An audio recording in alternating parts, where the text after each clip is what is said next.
In a world of the future, humanity has successfully harnessed genetic technology to achieve eternal youth. Though everyone ceases to age physically after turning 25, a one-year countdown automatically begins that period. Once this time is depleted, life comes to an abrupt end. Consequently, time has become the sole currency of society. To survive, people are forced to labor for the upper classes as the lowest workers, exchanging their effort for minutes and hours of life. The poor residing in the slums, like a man named Will, are perpetually trapped in their low social standing. Will wakes up daily facing a deadly clock. His initial lifespan is long gone, and he is now down to less than one full day. This necessitates working non-stop year-round. Stopping means certain death. The woman beside him, about his age and appearance, is his mother. Today marks her 50th birthday. To prepare a small surprise, Will worked extra shifts just to scrape together a bottle of cheap wine. But they barely have a moment to celebrate. His mother's remaining time is critically low, just 3 days. Half of that must go to rent, 8 hours for utilities, and the rest to clear debts. Every day is like walking a tightrope. This is the harsh reality for the impoverished. As his work shift is about to begin, Will sprints outside, hoping to grab some breakfast. He finds that even the cheapest coffee has jumped from 3 to 4 minutes. Prices are literally changing daily. On the streets, it's common to witness people arm wrestling, betting their very lives. The number of people who die this way is countless. Corpses lie in the streets and alleys, a common, grim sight that everyone has grown accustomed to. Will works at a factory that manufactures time containers. These devices can swiftly extract or store time from a person's arm and are used in all forms of transaction, including payroll. After a grueling day in the factory, when it was time for his daily wage settlement, the supervisor claimed he didn't meet production targets and docked his overtime pay. Will could only curse his misfortune internally, powerless to object. After work, Will sought solace at a bar with a friend. To his shock, a centenarian millionaire made an appearance, spending lavishly and treating the entire crowd to drinks. Such a bold display naturally attracted the attention of time thieves. Being a decent man, he tried to help the millionaire escape through the back and hid with him in an abandoned structure. However, the millionaire, who was 105 years old, held no attachment to life. He had experienced every worldly pleasure, and to him, time was just a meaningless statistic. Immortality failed to bring him genuine satisfaction. Instead, it plunged him into endless boredom and a sense of futility. Perhaps touched by Will's defiant spirit, or maybe seeing a younger, struggling version of himself. If you had as much time as I have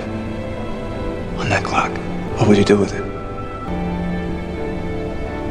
I can tell you one thing, if I had all that time.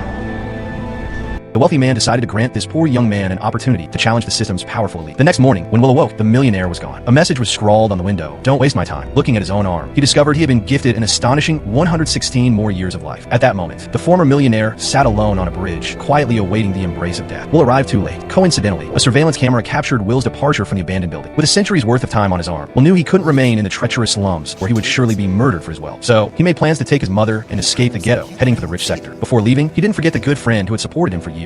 Will made a generous gesture, transferring 10 years to his friend account. That evening, after finishing her shift, Will's mother rushed to the bank to pay off a debt that was about to expire. But she was completely caught off guard when the bus fare suddenly doubled from 1 hour to 2. She only had 1.5 hours left on her clock. The bus driver was inflexible, and the other passengers refused to help. She was forced to get off and backtrack to the bank to request a loan extension. But the bank was already closed. In utter desperation, she had no choice but to run all the way home. Meanwhile, Will waited at the station with flowers, but his mother never arrived, even after the last bus departed. He immediately realized something was wrong, tossed the flowers, and sprinted toward her. Just as he was about to transfer her time to her arm, in the final agonizing second, she collapsed in his arms. A temporary spike in bus fare became the final barrier separating a man and his mother by life and death. Will was devastated and swore